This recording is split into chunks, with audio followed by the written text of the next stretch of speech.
databases on Android. I'm going to talk a little bit about what a database is, so in case you don't know how a database works, we're going to talk about that. So if you already know how a database is working, you can either zone out or maybe pay attention because there might be something in there that you will learn.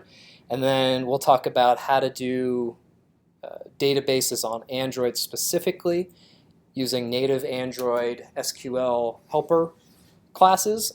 And then after I show you the hard way, I'm going to show you the easy way by using what's called an ORM library, which is for it's an abstraction of the database layer so that you can just make simple calls on your Java objects rather than having to do SQL code. But I'll show you the whole stack. So let's just get started. If you guys want an introduction to SQL, specifically SQLite, this is what we use on Android. If you want an introduction, I found a pretty decent site here. Zetcode.com has a nice introduction to what SQLite is, but we'll go through a little bit of the basics today. There's also another one, thegeekstuff.com has one from 2012 called SQLite Command Examples. So if you're looking how to do gets or not gets, I'm speaking RESTful language now. If you're looking how to do selects on your data or you want to save the data to the database, or you want to delete it, or you want to do some combination of that, or joins, or some kind of complex SQL command or predication, which filters out your results, that sort of thing. That site has a really good example, or lots of really good examples for all that stuff. So you can look into that, or just Google it yourself, of course. All right, so databases. In case you're not familiar with these, databases store a set of data in rows. So each piece of data is stored in a row. You can think about this as like an Excel spreadsheet. Your rows usually denote a piece of data in your object, and then attributes are defined by columns. And so again, if you think about Excel, on your columns, which are the vertical lines, you might have some, like if you're doing an employee database or an employee spreadsheet, your first column might be name, your second column might be position or job title, that sort of thing, et cetera, et cetera. And so this is, you can kind of think about this as how databases work.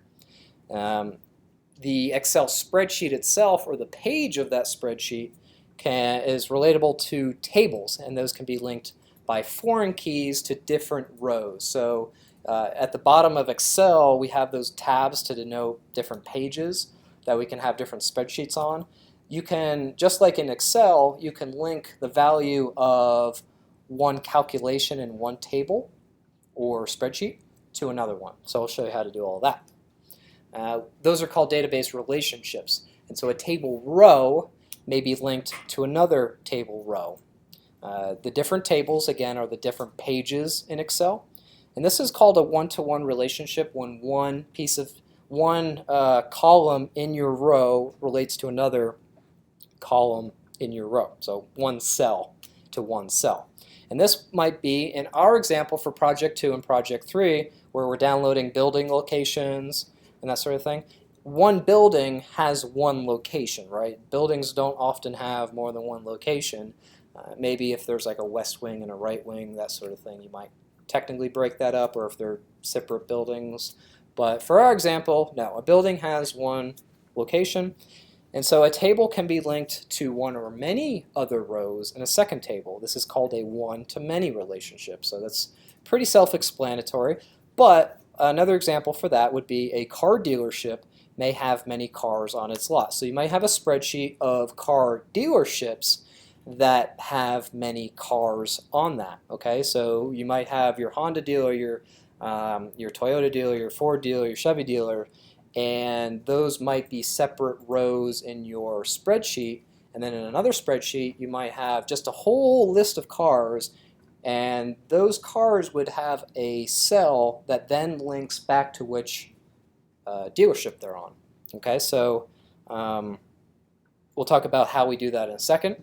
But then the final relationship type is table rows may be linked to many other table rows, and those table rows may be linked back. So in the previous example, the one-to-many, you can't have one car on many dealership lots, right? Like if you have two Honda dealers, you can't sell that same car necessarily because it can only be on one lot at a time. Now, with a many-to-many relationship, that is possible. So an example of that is a movie, a Hollywood movie or a movie, whatever, has many actors, right? And then those actors can have many movies that they star in. So, for example, you take the movie The Terminator with Arnold Schwarzenegger. Obviously, that movie has many other actors in it. And so you would have a one-to-many relationship, but that actor, Arnold Schwarzenegger, has acted in hundreds of other movies itself. So if you select on Arnold Schwarzenegger, you should be able to get all of his movies. If you select one of his movies, you should get not only him, but also all the actors that acted with him. And so building these database relationships, we can build really complex queries to say, okay, has Arnold Schwarzenegger ever acted in a movie with, Tom Cruise or something? And you can say, no, I don't know if that's true or not, I'm not that familiar, but you can say, no, he hasn't, but he has acted in a movie that somebody else has acted in which Tom Cruise did act in, and so this is where people come up with the 6 degrees of Kevin Bacon. They just do these relationship algorithms to figure out if you name any actor, there's less than 6 degrees of movies that relate to Kevin Bacon. That might still be true. He's acted in a ton of movies, but hopefully that makes database relationships clear. If not, we'll go through actual examples. All right, so for our projects that we're working on, we have a location, right? A location has a latitude and longitude, but we also have an ID so that we can link to that particular row, and an ID is essentially what it is. It's an identifying cell it's unique, that gives an ID to that particular row. And so in this case, it just goes 1 to 11. So tables, this is an example of a table. It looks just like an Excel spreadsheet. However, if you look up a database visualization tool, you'll see the same exact thing. And you can think about these things also as similar to Java classes. So in a Java class, we would have 3 members in this particular case. One, an ID, which is of type integer. We have a latitude and a longitude, which are both types double. So the columns highlighted in blue here define each attribute and then the values for that particular piece of data. And again, these are similar to members in a class, and we have ID, latitude, and longitude as our potential members in our Java class. Each database row, again, represents a piece of data, or if you relate it to a Java object, it's an instance of a class. And so when we instantiate a class of type coordinate, which is the name of our table here, you can edit the ID, you can edit the latitude and longitude, and do getters and setters. And so each row usually has a unique identifier, as I said, and when you insert it into the database, this is generated for you, so you don't have to worry about generating unique IDs. You would just set the latitude and longitude and then insert it into your database, and the database itself would figure out what is the latest, or what the unique identifier would be for that. So for this one, you can also use unique fields as a primary key. So the primary key, in this case ID, is preferred since it will never change. So the latitude and longitude might change. You might move buildings. You might, whatever. The data on the right might change, but that ID should never change. Then we have another database table here called locations, and locations is a more abstract object, and we have a location name, and in our project we'll also have a location description. Each one of these has IDs, but they're totally separate, and they can be linked together using what's called foreign keys. And you can see in our example here on the left, ID 1, 2, 3, 4. Actually, there is no 3 because maybe I deleted it. On the right-hand side, we have location ID. And so the location ID is an ID that links back to the previous table on the previous slide. So we have the library is in building or location 1. So if I go back to the slide, we can see ID 1 is equal to latitude 1.1 and longitude 10.1. Obviously, these aren't real GPS coordinates, but you get the idea. The CompSci 497 class is in Building 5, as well as the entire CS department is in Building 5, or Location 5, I should say. And by looking up Location 5, I can see that it's at location 8.3 minus 4.4. Now what I would do is when I look up my location, say I want to look up the stadium, the football stadium, I would also go look up location with ID number 2 and then join those two pieces of data together, and that's what we call a table join. So this is a visual example of that. I want to link number 9, parking garage, to location ID number 4, highlighted in blue. This particular one has a description, so in this case it's a place where people forget where they parked. That's the description for my parking garage. And then that'll go and look up in the table's coordinate ID number 4. So you can see location ID equates to coordinates with ID number 4, and that location is 5.4, 5.2. Okay, so that's how we relate two pieces of data together, and this is why they're called relational databases.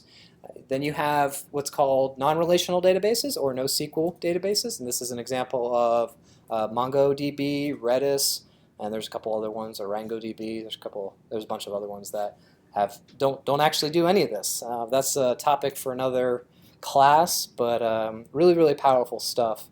MongoDB, for example, just stores JSON documents. So you take the JSON object, you store it in there, and then you can actually look up those keys on the JSON. So that's a separate application. You could use MongoDB on Android, but we're going to talk about SQL databases today and SQLite specifically. So as I mentioned in the previous slide, you can merge a row from one table into the column of another using a join. And if you want to look more up on how to do that, if you're going to use this maybe for your final project, you can find out more information about that. But essentially the join just takes the table on the right, that row, and inserts, kind of like you can think about it as replacing this location ID, replacing it with all this entire row here. It's a little bit different than that, but that's essentially what it is. It's a nested object within that. And when you're looking up in Java, your Java object, how to do that, you would first get the location instance, and then you do like a dot notation to get the coordinate, and then you do a dot notation to get the latitude and longitude, that sort of thing. So we'll show you an example of how all that works here in a few minutes. Let's talk about SQLite really quickly. Just to differentiate between SQLite and maybe you're used to MySQL or MS SQL or MS SQL. Sometimes it's called SQL, SQL. The names are interchangeable, so sometimes you'll hear me say SQL or SQL. They're the same one. So SQLite or SQLite or SQLite, I don't know. SQLite's usually the one that I hear the most. It's an easy-to-use desktop database program. So most of the MySQLs, MS SQL, those are network-based. You can hit those from a web browser. You can put those on a web server and serve up many users. So SQLite is used not only in Android but iOS as well. iOS is abstracted with something called core data, which is what we'll talk about, not core data, but we're talking about an equivalent here near the end of class. SQLite is comprised of one single executable file and does not have a server component. So this particular instantiation or this particular version of SQL or the SQL database does not allow multiple users. So you can't have users on a database or users on a website hitting the same file. It's meant only for essentially very light storage, not in terms of data, but in terms of users hitting it. And so the SQL databases are stored also in a single file that can be easily backed up and transferred from one computer to another. And so when you start saving stuff in Android to the SQLite file, you get a physical .SQLite file that grows and grows as your database grows. And so you can back that up to a server, you can upload it, you can save out a copy. Whereas a MySQL database, there's a couple physical files, but sometimes it breaks it up into many files. You don't really know, and in order to pull that data out, you usually do like a database dump, which gives you a whole bunch of SQL code with that data in it, yada, yada, yada. So just know that that's the difference between SQLite it's a very light implementation, but that's why. It's very specified to one user. The nice thing is the SQLite is open source, so it's available for all the major OSs.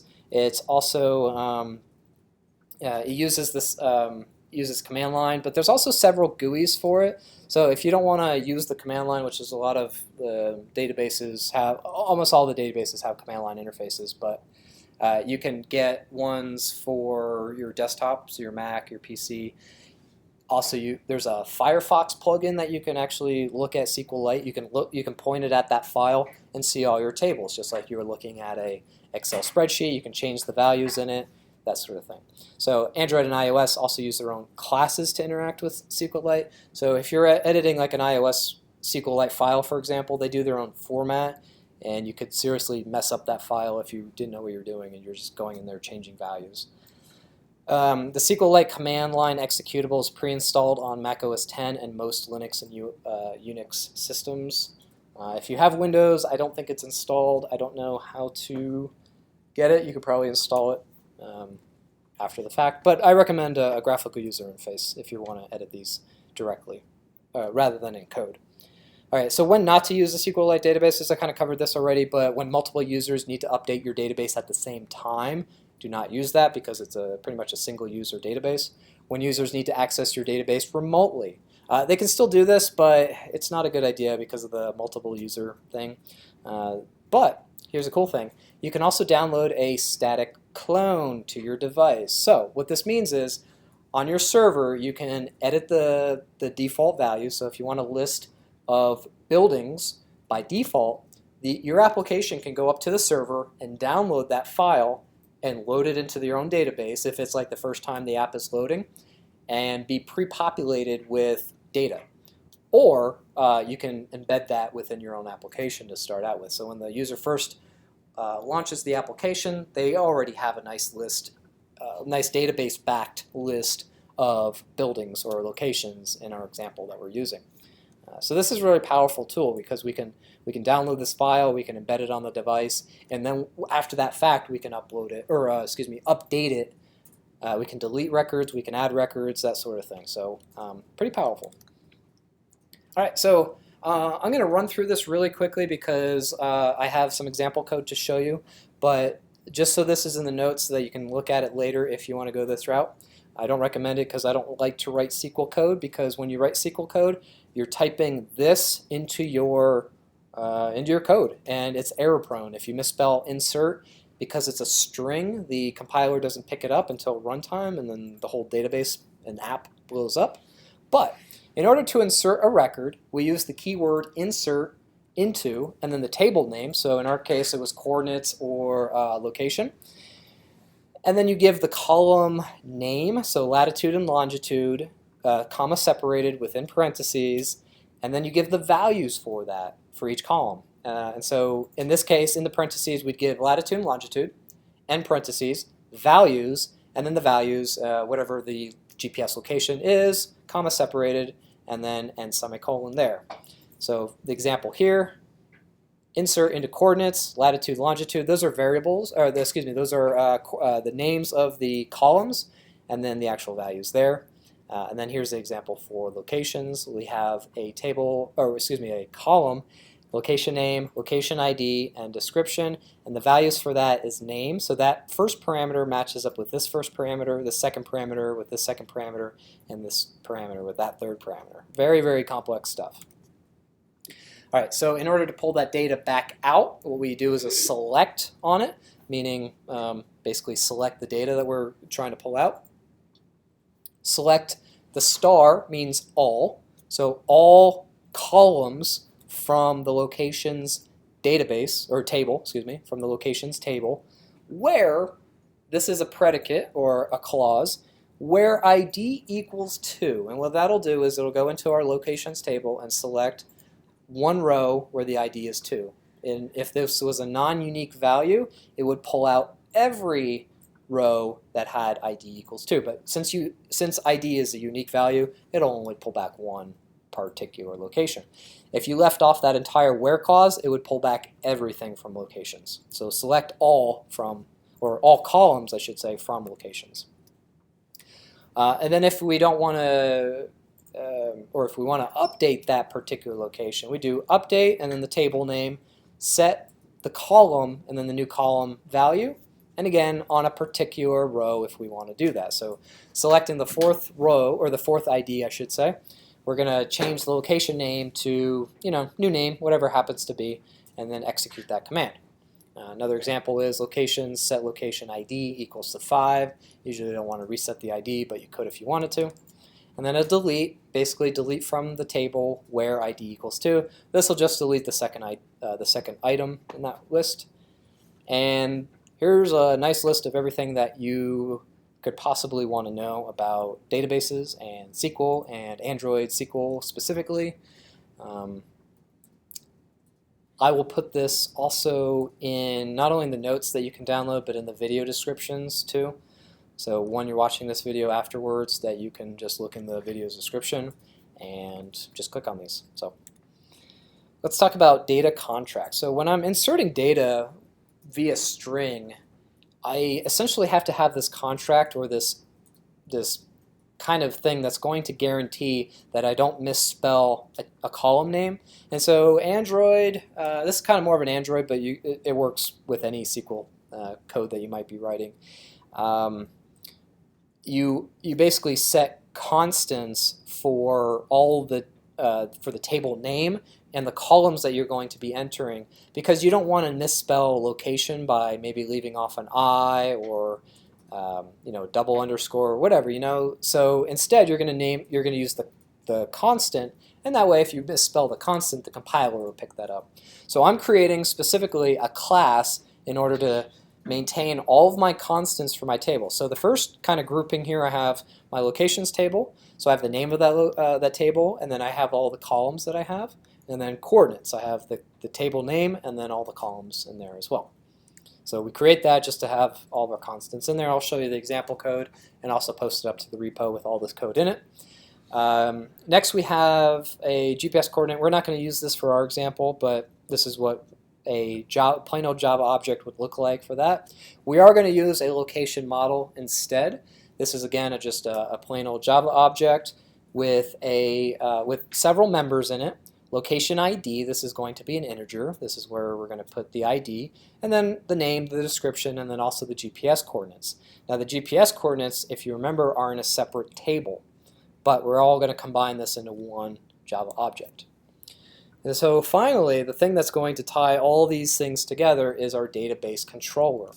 So what we're going to do, first off, is give it a name, database controller, whatever you want to call it. We're going to extend the SQLite Open Helper class.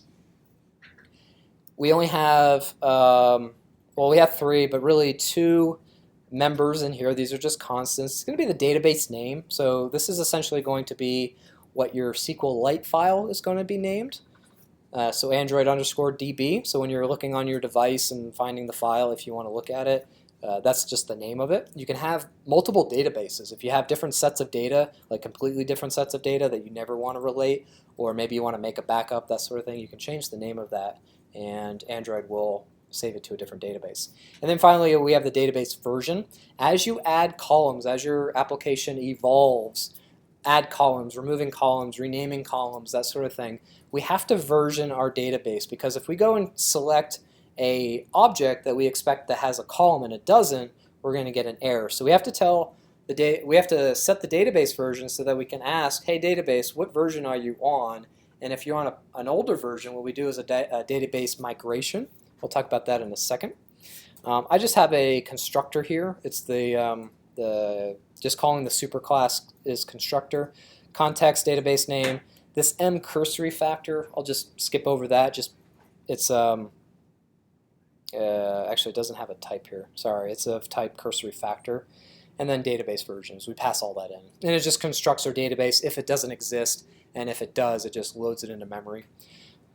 Okay, so if you remember the create table, this is how we're going to create our table. So our database is now created the first time. It creates that SQLite file, but we don't actually have any tables. So we write SQL code to create that table initially. So we say create table coordinates, and then we pass in the column name and the type. So The first one is ID. It's an integer. It's the primary key, and auto increment. So essentially the primary key is what we're going to be the index of each one of those rows, and then auto increment means you handle every time that I insert a row that you increment the ID for the next one. And then finally we have latitude as a real. Notice it's not double because the types in a database often don't match with types in Java because Java has many more types than we have doubles, we have floats, that sort of thing, whereas databases try to be a little bit more efficient. So those are called real in SQLite.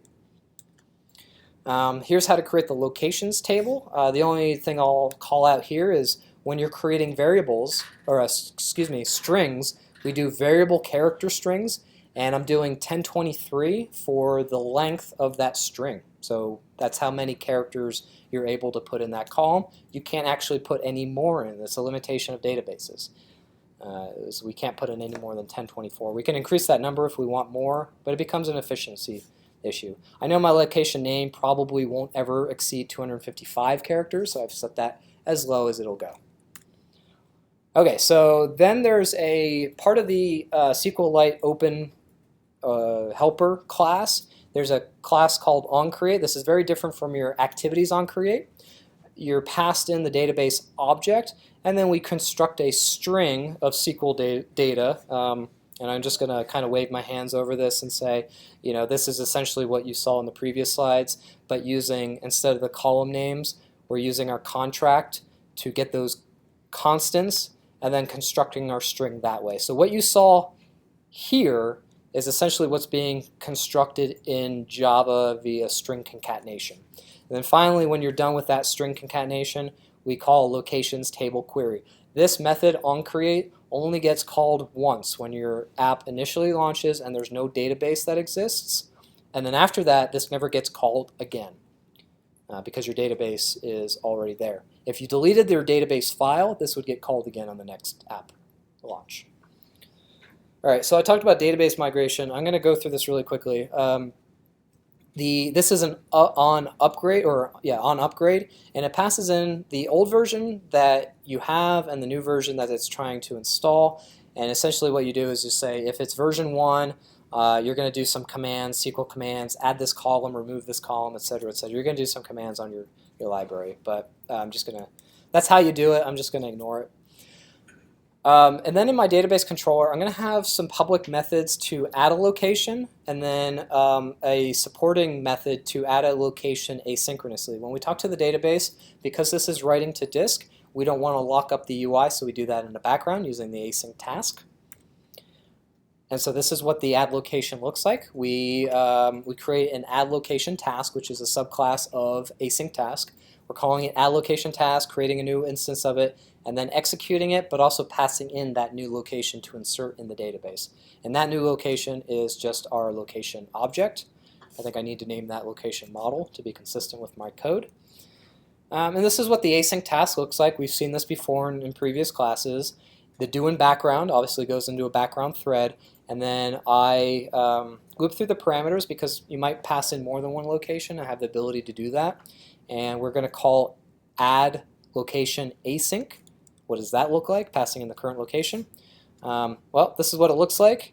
Again, you're going to construct you're going to actually get this content value object, which is essentially a nice Java object that we can start putting our values in. So via key value pair, we're on that content values, we're going to, again, get our column name, so in this case, column latitude, and then from our location object, new location dot get location coordinates dot get latitude, then get longitude, yada yada yada, and then finally we do get writable database, insert, and then insert. If this all is going over your head, do not worry.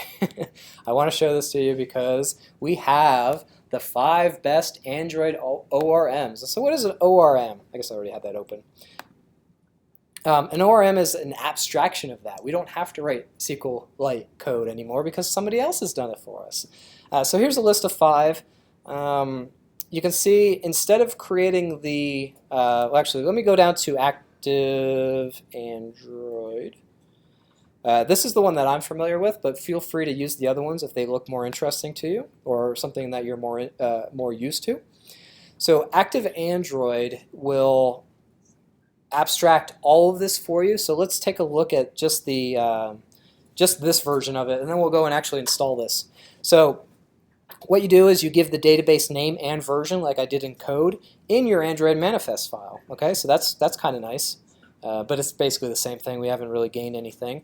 And now in your main activities on create, we call ActiveAndroid.initialize, excuse me, and then pass it the context, which is the class that we're calling this from, and that's it. And it goes and sets up the database for us. But what it also does is it'll go through your code and find any Java object or Java class that you have annotated with the @table and give it a name. And so in this example, we have a table called user. And in that user, we have a couple attributes or columns. This is Java, obviously, so these are members. We have a username and a password. And we annotate this with @column and give it a name. So in this example, our column name is going to be username. And again, that's just a string called username as the public-facing string. Then we have a password, same thing. We have a constructor. And then finally, we have another constructor which accepts a username and password. And that's all we have to do to create our database table. You don't have to do, if I go back to how we construct our database tables, yeah, so this code right here. So I'll create table and then all the column names that we want, the column types. That's what this does. So this is really, really nice because now we're constructing our database schema in Java code. So if you ever wanted to change your column name, you just do it here. You don't have to change your SQL queries. So this is really, really nice. And that's just an example of how to set it up. Let's go to the documentation for this. And I need to go back a few slides. Okay, so this is the website, Active Android, and I will link to this. You can find it in the notes and link to it, or just Google Active Android. But if you click on the Get Started, you can install this many different ways. You can add the jar if you want to compile it yourself, if you're running Maven, which is what you'd probably use if you were still on Eclipse. But since we're on Android Studio, we're going to just follow these lists. Now, if you notice, we have to do one extra step besides the compile. So this is usually the compile one that we're used to with like Event Bus. Well, the repository for this, it doesn't exist. So we're going to manually add our repository. This is actually going to use the Maven repository to install this. And so if you have a library that exists in Maven that you want to actually pull into Gradle, this is how you do it. So let me go ahead and I'm going to create a new project. So I'm going to submit to the example code everything I showed you in the notes. This is what it is. We don't have time to go through this. It's exactly like I showed you in the notes. You can run through this if you want. But let me show you this just real quick. So this is the code to create the table for this, and here's our SQL queries and our database migration and adding something to the database, yada yada yada. It's a lot of code, but let me go ahead and start this afresh. So do a new project, and I'm going to call this 09 databases ORM, and that's package fine. We'll delete. Oops, wait. Can't have. There. Okay, good. Accept the defaults. Blank activity is fine. This activity is actually not, or this project is not going to have an interface. We're just going to be working strictly in code. Okay, while that's running, I'm going to copy that, but also I'm going to go down to the documentation. This is how I work when I find new libraries like this. I kind of skim through the documentation, say, okay, well I need to add some stuff to my Android manifest file. So when that's done loading, go ahead and add that root there. Okay, it crashed. I think I was being too impatient with it. Let me start that back up. What I was going to say is, I'll explain this to you. I don't want to read this. What you actually have to do in your Android manifest file is set your Android class name to their package name for their, or their bundle name, I should say, for their package. So activeandroid.app.application. I'll show you what mine looks like in a second after this loads up.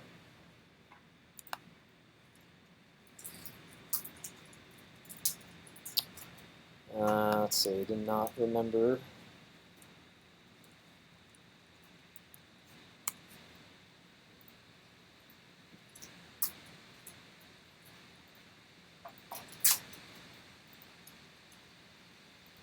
Okay, let's load everything again. I'm not going to touch anything this time, so hopefully it doesn't crash.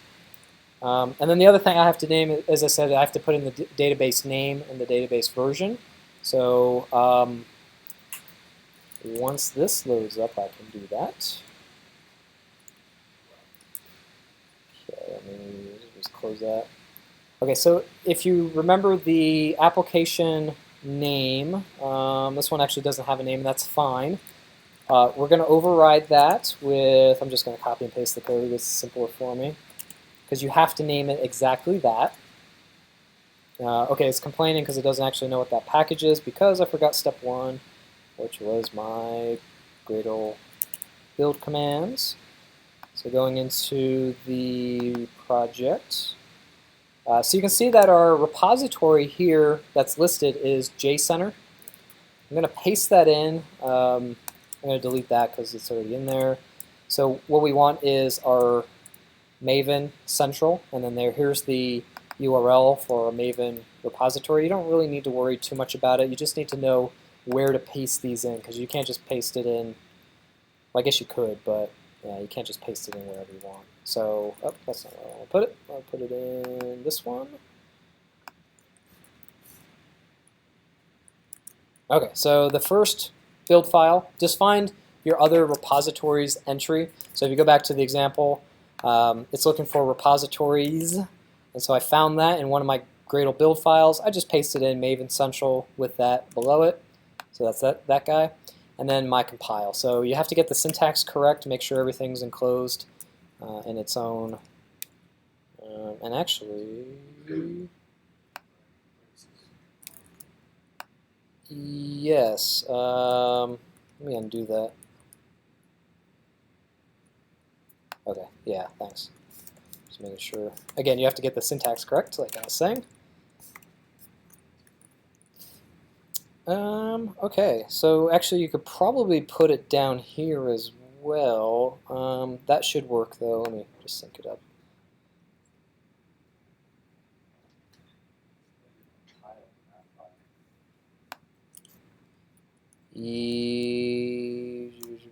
Oh wait, yeah, thank you.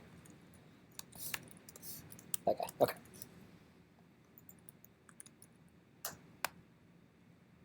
Okay, so now I'm just rebuilding the Gradle. I'm using the Gradle file, syncing that up. Cannot resolve. Okay, let me put this down here instead.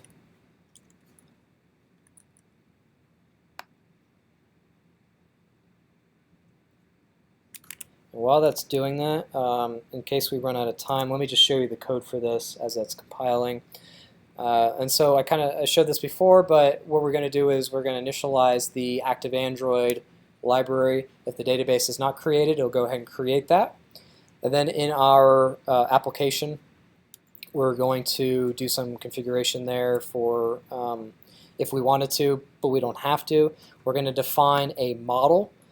These are two classes or two tables in here. One's called categories, one's called items. Excuse me. And so we construct those models just doing a plain old Java object class. And then the interesting thing is, there's another example. Here's how to do relationships. It's on the next slide here. Okay, so once you set up your models like I was showing you, how do you actually save data to the database? Well, you create an instance of your Java object. So in this case, we have category. We're going to call it a restaurant. We create a new category. And then category.name, so we're going to set a value in that object. And then all we have to do on that object is just call .save. And that'll handle your insert or your update. the ORM figures out whether it's an update or a new insert. Here's another example. We have one just called item, so we instantiate that like you would normally. We set the category, so this is now embedding one table row into another table row. So this table or object called item has another attribute called category, which is going to link to our restaurant object. And again, that's doing foreign keys under the hood. We're setting the name of that item to this particular value, and then we call item.save. And so this is how to nest one object into another and then save that out to the database. And what that'll do is that'll save not only the item name and the restaurant name, but it'll also create another table to do a relationship between. And I won't get into that. You can look up how to do one-to-many database tables, but you don't have to worry about how that works. You just have to work with it as you would with a normal Java object. Now, the only thing you need to do in order to persist that is .save. And so this is a really, really cool way of handling your persistence on Android. And so finally, the deleting of the records, we get a reference to that object by loading, by calling load on the model's class, telling it which class to load, so this is a reference to that class, and then giving it an ID to that object that you want to pull out, and that'll go to the database and pull that out. It does it in the background thread. You don't have to write any of the async tasks like I showed you. And eventually that'll come back and assign that database object to your Java object, and then you can call .delete on it, and that's how you do it. Or you can just call .delete and pass it the ID that way. Okay, we gotta, yeah. On that, so are these strictly database variables, or can we also use them with all of other data, like manipulate it in any other Java way we want to, and then store it back? Yeah, mostly. Yeah, you can manipulate it any way you want. So, yeah, the question is, you don't have to. You can assign the values as you normally would, as long as your types are the same. So if you're expecting a real type in your database. Well, actually, the database ORM figures that out for you. So yeah, just assign it as you normally would. The compiler will pick up any errors that you have, which is really nice because it doesn't do that with the pure SQL code that we were writing. And then, yeah, you just manipulate it as normal, and then just hit save on it, and that'll write it to the database. Yeah. If you have an application that you put up and it's on the App Store, you're taking that database. Do you need to have it served somewhere on a server, or how? Nope. So the SQLite database is embedded within your application. Okay. But when you download the application, it lives there. Database, like, can it handle a couple thousand Yep. files? Yep. It is a pretty robust database for sure. It's very fast. It's very efficient. Yeah. The only limitation is that you can only have one user hitting it at a time. But that's not a limitation when you're embedding your database in your application, because you only have one user at a time. Right. Okay, so good questions. I'm just going to use the default here. I'm just going to copy and paste this into my code. So I got everything running. Everything compiles fine. Oops, I hit the test one. Okay, so in my onCreate, I'm just going to paste that in, and it's going to ask me to import that library. Oops, I hit it too slow. I gotta wait. There you go. Okay, so that was step one. You can do some more configuration. I'm not going to worry about it. Oh, I forgot to do the metadata for my Android manifest file. So I'm going to paste this in from the example within my application tag, and I'm just going to call this BSU. And my DB version is 1, just start from 1. The number doesn't really matter as long as they increment, or I guess they don't technically have to, but it's a good idea to increment those. Okay, and that's all I have to do for setting it up. And if I ran it, it would just run and create that, and I could show you, but we're kind of running on time. We've got 15 minutes, so I want to show you mainly how to create. Let's say you're retrofitting your application, project 1 to project 3. I already have a location model defined here. So what I'm going to do is I'm going to copy this, just the inner ones, I guess. You don't have to do this for your project, but because I have this in both projects, I'm just going to copy and paste it. What you would do is just update your project to, maybe save it into a new folder. So I don't have a new file there, so I'm going to create a new Java class. I'm going to call that locations model.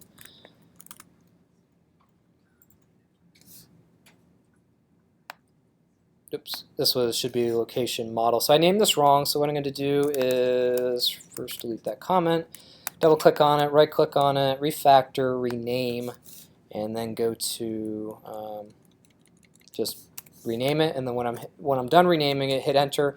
And if I had any other instances, or if I had any references to that class, either in imports or whatever in code, it would also update those other instances. I don't have any instances, but again, I like to use that feature just in case.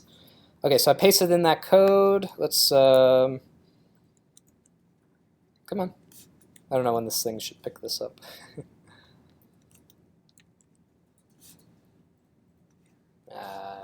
Okay, well anyway, let's ignore that for right now. Wait till that picks it up. So if you go back to this example, we're going to use this annotation table name, but my table is going to be called locations. Usually I name my tables with an S because there's multiple values in there. People do different things. And then I have a column with a name here. Oh, I have to also say this extends the model class. Okay, now all those should work.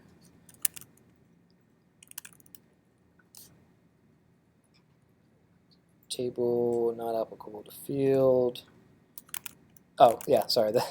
This goes, so I need to move this line above my class decoration, so I'm going to hit the Option Shift key and then the up arrow to move that up, and then Shift Tab to move that over.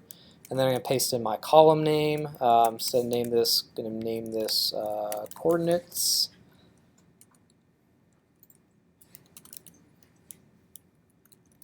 This one can stay name. I'm going to name this underscore name. Actually, let me do location name just so I don't conflict with anything that's already called name, and then location underscore description.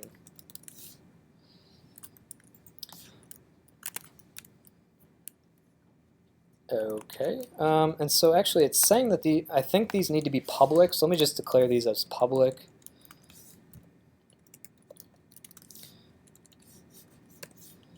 Now with the lat long, I think I'm going to have an issue with this because it's not a type that the database can really figure out. So I'm going to comment that out. What I would normally do is probably create another coordinate class for that and then break it out to latitude, longitude, and then maybe I use that as have another getter that converts that to a lat long. I'm just going to ignore that for now just for simplicity.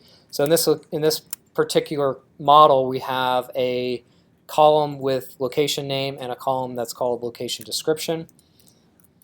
Let me comment out this lat long related stuff. Okay, everything looks good, and now in my main activity, after I've initialized the database, and again, if the database does not exist, it'll go ahead and create that file for me, save it to disk, and then when the application launches again, it'll see that it exists and then load it into memory. So now all I have to do is to insert a record, I would say location model, and I'm just going to call that location model, new location model, and do what you normally do in Java, just location, oops, type that in wrong, location model dot location name, or location description equals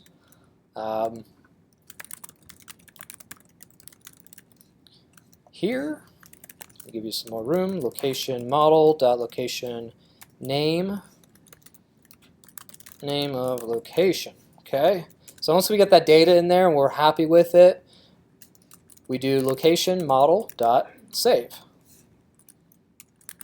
and that's all we have to do. Now if we launch this app 10 times, we would have 10 entries with the same values in it, and so if we pulled everything out, we'd again have 10 objects in there. So I don't want to keep that in there. Maybe I have another method in here that does this, but I'm just going to write it all in one place because we're running out of time. But let's say I want to delete that, so I can do location delete.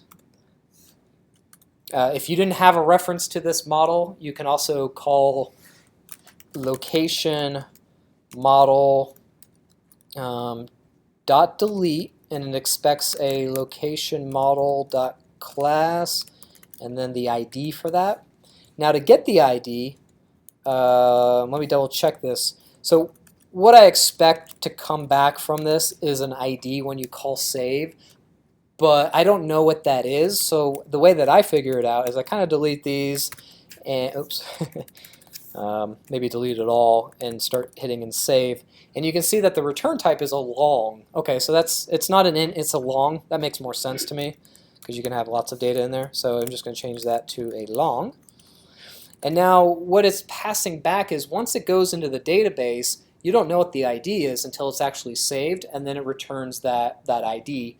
And so what I can do is I can save that ID, or I could do location model dot get ID, because this is now a built-in function in my ORM. This is automatically created by my database ORM library. So this is really nice. So I can do it this way if I have the ID, like if I have a reference to this object, I can do it this way. Or you can do it this way, and then when you say delete, instead of hard coding that, you would say delete there. Or you can also do location model dot get ID like that. This line and this line, exactly the same thing, again, if you have a reference to the object. If you do not have a reference to the object, but you know its ID somehow, maybe you have an array list of just IDs because you don't want to store all these models in memory. You just have an array list of integers, or longs, I should say, and you want to delete certain ones. By holding on to the ID, which is a very small piece of data compared to an entire object, you can either grab that specific object, load it into memory, you can delete that specific object, that sort of thing. So by retaining the ID, just the ID, you limit your memory footprint. You don't have to store everything in memory, and you can grab things as needed. But this is a really awesome library that I recommend. But again, if you want to go back to this website, which is linked to in the notes, and I'll also link it in the video's description, you can try out other ones. They're pretty similar. I like Active Android. This green DAO is a pretty fast one from what I hear. I've read this one before, and so you can see, let's see, this is Sugar ORM. Basically the same thing, has a database name, database version. It has a query log if you want to turn the query logs on. Maybe that's a little bit more powerful. And then this is how you use it. So maybe you like this way of using it better. Oh, you can also create, if you want to have a field or a member in your Java class that you don't want in the database, maybe it's a computed value, and you don't want to store that computed value. Maybe you have a first name and a last name column, but you don't want to have a first name, last name. You can do this attribute add_ignore. I forget what it is in Active Android. I think it's almost exactly the same.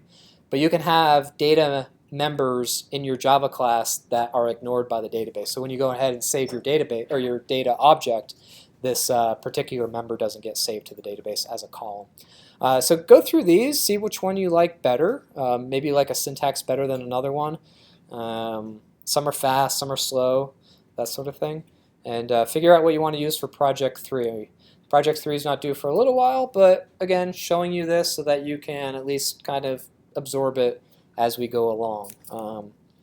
But yeah, that's databases on Android and how to persist data. It's very, very powerful.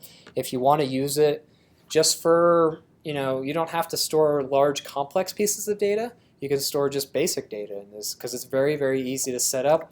The database itself is a little bit of an overhead. There's a lot of components, just like a gasoline engine. There's a lot of components to get all this working, but for the most part, it's just a black box that you don't really have to worry about. You have these deletes, these saves, that sort of thing in order to manipulate it and take advantage of it. But you don't have to know how this works under the hood, but just do realize that if you're just saving like one piece of data, like a username for a login, you probably don't need a whole database. But that choice is up to you. So would you say that we should use the whole database if we're, like if we were doing project 2 but making it much, much bigger and you save the information about the buildings? Yep, so project 3 is going to extend project 2, and you're going to persist those location data. Yep. So that's kind of why I was telling you to architect project 2 in a proper way, so that, like you saw when I converted my location model that I had in project 2 to the database, all I had to do for this particular ORM is to annotate it with @column, give the column name, and then that's it. And by extending this model class, I get all that parent functionality, the .save, the .delete, the other ones on there I can't think of. But yeah, so this is a really, really powerful tool. So that's why you want to kind of think, you want to properly architect your applications from the get-go, because as you add features, as you go along, and